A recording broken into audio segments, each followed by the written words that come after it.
সমীর বাবুর পায়ের জুতোখানা এই নিয়ে 5 বার ছিঁড়ে গেল।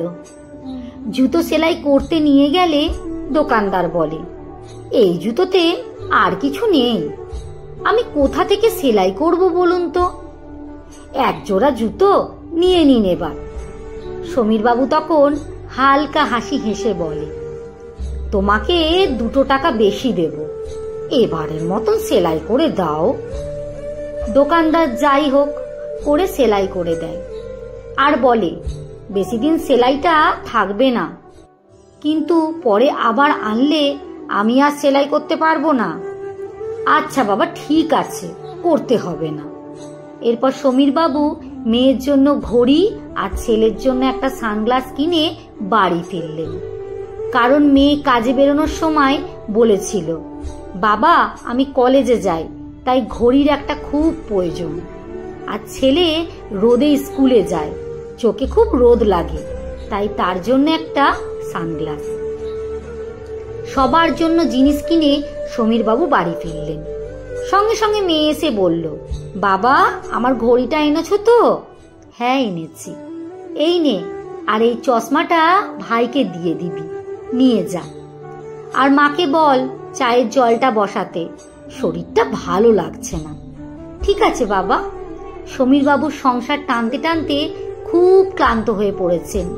খুব চেষ্টা করেন পরিবারকে ভালো রাখার, সবার চাহিদা পূরণ করার।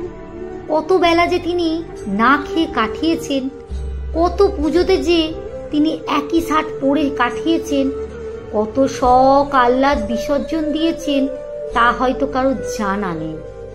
এইভাবে ছেলে মেয়ে বড় হতে থাকে। এরপর হঠাৎ একদিন সমীর বাবুর স্ত্রী খুব অসুস্থ হয়ে পড়েন। স্ত্রীর চিকিৎসার জন্য অনেক টাকার প্রয়োজন হয়। সমীর বাবু স্ত্রীকে ভালো ডাক্তার দেখাতে চাইলে স্ত্রী বলেন, না আমাকে ডাক্তার দেখাতে হবে না, সামনে মেয়ের বিয়ে, বাবু নতুন কাজে যুক্ত হবে, অনেক টাকার প্রয়োজন আছে, ডাক্তার দেখাতে হবে না। সমীর বাবু ও নিজের শেষ সম্বল দিয়ে মেয়ের বিয়ে দেয় এবং ছেলেকে প্রতিষ্ঠিত করার পেছনে লাগিয়ে দেন। ছেলে ভালো চাকরি পেয়ে বিদেশে চলে যায়, আর মেয়ের বিয়ে হয়ে যায়। অসুস্থ স্ত্রীকে নিয়ে সমীর বাবু একাই থাকেন, কিন্তু 2 মাস পর স্ত্রী মারা গেলেন। এরপর সমীর বাবু একেবারে একা হয়ে পড়লেন। কিছুদিন যাওয়ার পর সমীর বাবু ছেলেকে ফোন করে বলে, বাবু আমি তোর কাছে যেতে চাই রে, একা একা এখানে ভালো লাগছে না রে। তখন ছেলে বলে, আচ্ছা ঠিক আছে আমি দেখছি। এই কথা বলতে বলতে আরো 6 মাস কেটে যায়। সমীর বাবুর ছেলে সমীর বাবুকে নিয়ে যায় না। সমীর বাবু তখন একদিন ফোন করে বলেন, তুই আমাকে তোর কাছে নিয়ে যাবি, হ্যাঁ কিনা বল তো। তখন বলে, না বাবা এখানে হবে না, আর আমার যাওয়া সম্ভব নয়, আমি কিছু টাকা পাঠিয়ে দিচ্ছি, আর আমার এক বন্ধুকে ফোন করে বলে দিচ্ছি তোমাকে বৃদ্ধাশ্রমে রেখে আসার ব্যবস্থা করার জন্য। সেখানে তুমি তোমার বয়সী অনেক লোকজন পাবে, ভালো লাগবে, তখন আর তোমার একা একা লাগবে না বাবা।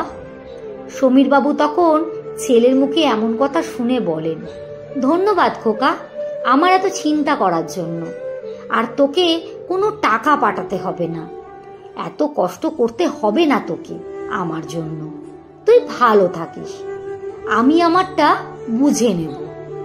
তারপর সমীর বাবু অঝরে কাঁদতে লাগলেন। আসলে মা বাবা বোধহয় এমনই হয়, নিঃস্ব করে ভালোবাসে সন্তানকে, আর সন্তানরা তার পরিবর্তে। তবে সবাই এক নয়। কলমে সুষমা বাগেন প্রধান, পাঠে অঞ্জু বিশ্বাস। ভালো লাগলে একটু লাইক করবেন।